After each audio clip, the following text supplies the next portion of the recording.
Good afternoon everyone.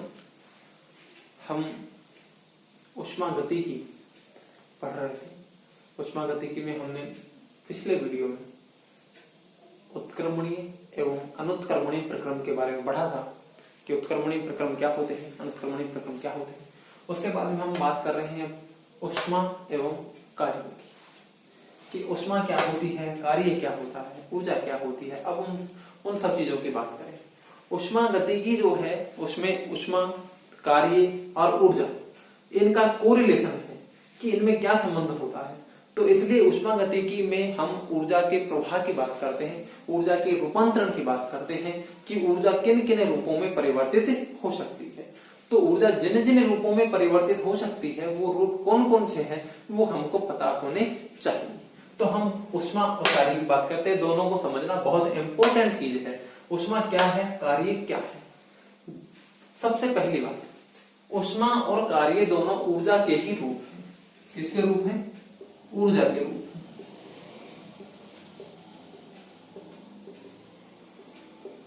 ऊष्मा और कार्य ऊर्जा के ही रूप हैं।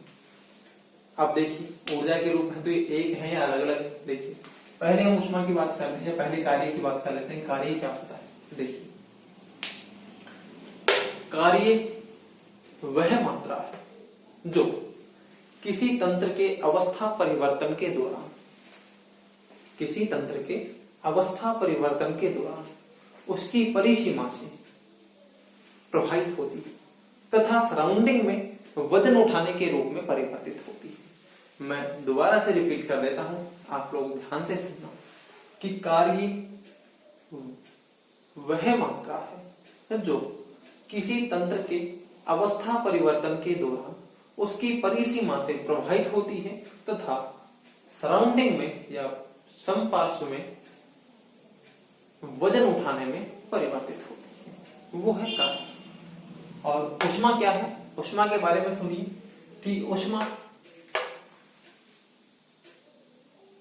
वो मात्रा है जो किसी तंत्र के अवस्था परिवर्तन के दौरान तंत्र और सराउंडिंग, सिस्टम और सराउंडिंग के तापमान में अंतर के कारण तंत्र की यानी सिस्टम की बाउंड्री या परिसीमा से प्रभावित होती है।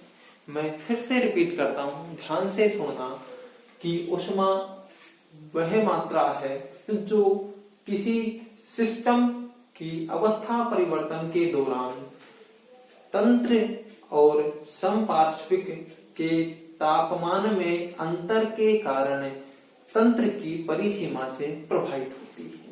वो क्या है? ऊष्मा। देखिए इसके लिए बात की थी कि हमने तब ये भी प्रभावित होती है। अब इन दोनों की परिभाषाओं से देखिए एक चीज, कुछ बातें स्पष्ट हैं। वो पहली बात क्या स्पष्ट हो रही है वो देखिए कि ये दोनों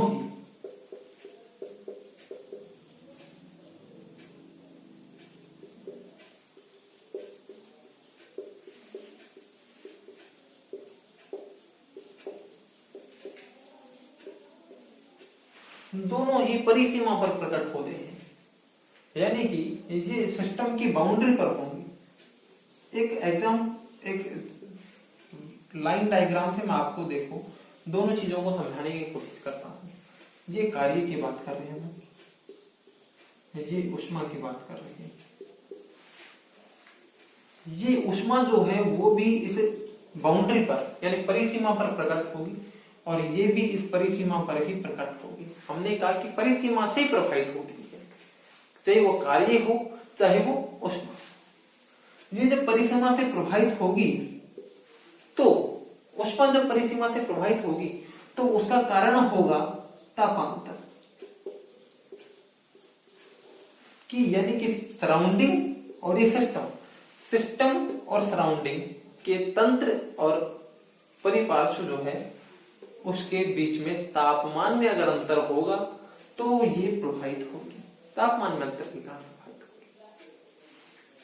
कार्य को देखिए आप, हमने ये कहा ये भी सब किससे प्रभावित होगा? परिसीमा पर प्रभावित होगा, परिसीमा से प्रभावित होगा। अब परिसीमा से प्रभावित होने के बाद क्या होगा? सब इसकी अवस्था परिवर्तित होगी तो तापमान में अंतर के कारण ये प्रभावित होगी। और जब इसकी अवस्था परिवर्तित होगी तो ये जो प्रभावित होगा तो ये सराउंडिंग में इधर आकर के ये m द्रव्यमान है, ये m क्या है, द्रव्यमान। तो इस द्रव्यमान को उठाने में,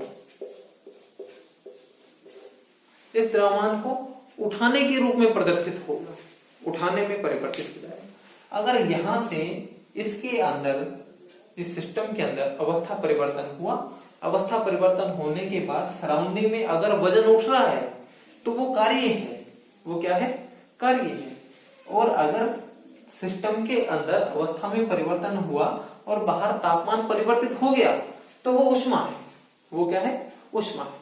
तो मेरे ख्याल से ऊष्मा और कार्य में अंतर आपके समझ में आ गया होगा। चलिए आगे देखते हैं। पहली बात कि दोनों ही परिसीमा पर प्रकट होते हैं।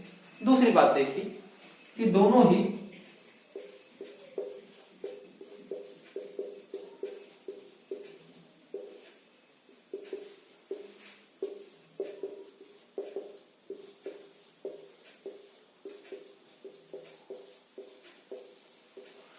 अगली बात है कि दोनों ही अवस्था परिवर्तन के दौरान प्रकट होते हैं। हमने कहा कि दोनों ही कि जब अवस्था परिवर्तन के दौरान, सिस्टम की अवस्था परिवर्तन के दौरान जो प्रभावित हो रही है वो है ऊष्मा या कार्य जो भी है।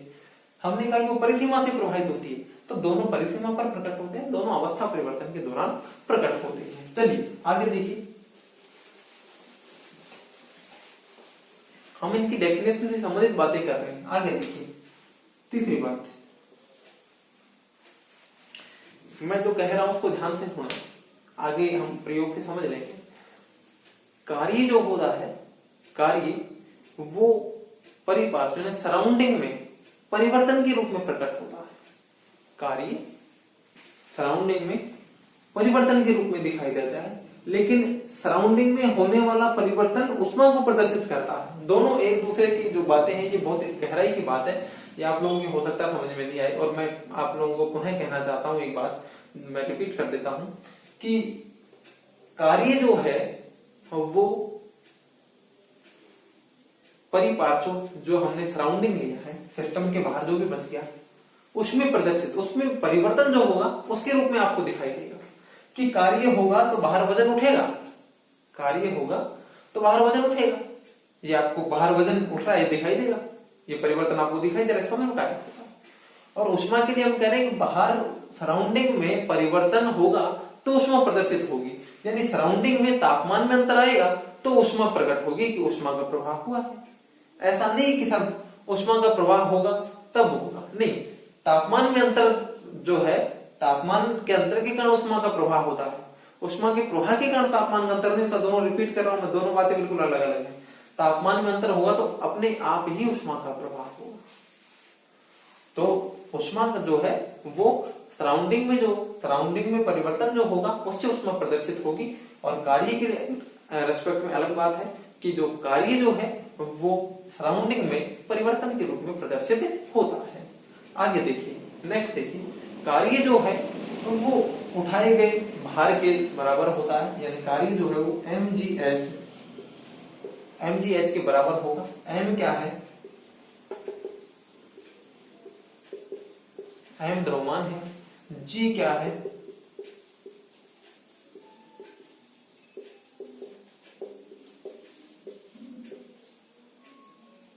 गुरुत्वाकर्षण बल है, और h क्या है, ऊंचाई। कि कार्य जो है हमने कहा कि सब वो सराउंडिंग में कितना वजन उठा पाता है उसके लिए, तो सब m उस जो द्रव्यमान है, जो वस्तु है उसका द्रव्यमान है, g गुरुत्वाकर्षण बल है, h वो कितनी हाइट तक उसको उठा रहा है वो हाइट है। तो कार्य mgh के बराबर होगा। कार्य किसके बराबर होगा, कार्य mgh के बराबर होगा। और ऊष्मा जो होगी,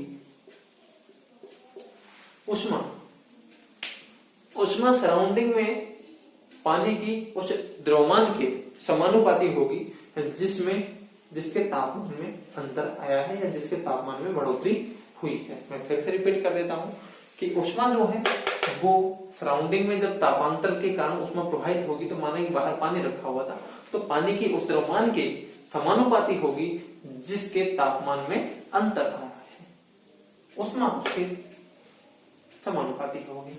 और कार्य किसके बराबर होगा, mgh के, यानी द्रव्यमान कितने हाइट तक उठाए और गुरुत्वीय त्वरण के मल्टीप्लिकेशन के बराबर होगा। तो ये तो बात थी ऊष्मा और कार्य की। इसके बाद हम एक चीज और देखेंगे, इनमें अगली बात है कि ऊष्मा और कार्य दोनों ही बीजगणितीय पद हैं। दोनों ही क्या है, बीजगणितीय पद हैं, W और Q दोनों ही बीजगणितीय पद हैं। तो यहाँ पर इनका धनात्मक और ऋणात्मक मान काफी मायने रखता है। तो इनका धनात्मक मान कब होगा, ऋणात्मक मान कब होगा, वो सुन लीजिए। पहली कंडीशन, कार्य के लिए बात कर रहे हैं हम, सबसे पहले कार्य के लिए बात करेंगे कि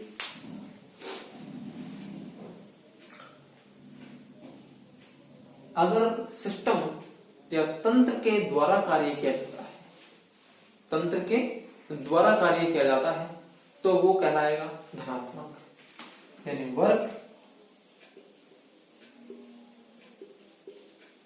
डन बाय सिस्टम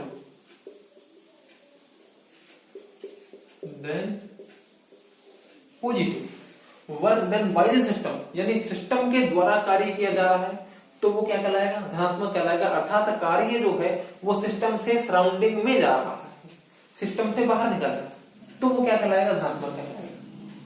अगर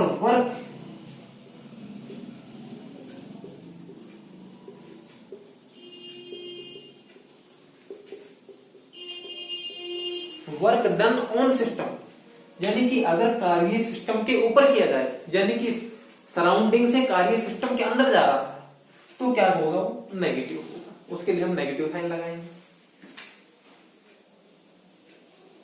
अब हम ऊष्मा की बात करते हैं। तो ऊष्मा यानी हीट,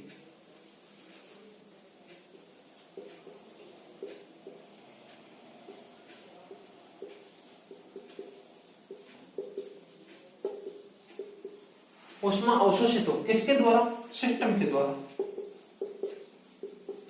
तंत्र द्वारा। अगर ऊष्मा अवशोषित होती है तो ये हम उसके लिए कैसा चिन्ह लेंगे, धनात्मक चिन्ह लेंगे, कि ऊष्मा वहां पर धनात्मक मान के साथ कहलाएगी।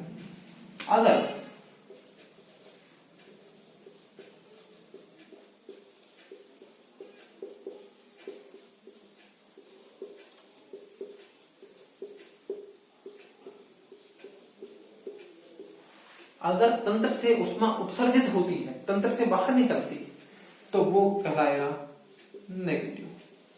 वो क्या कहलाएगी, नेगेटिव कहलाएगी।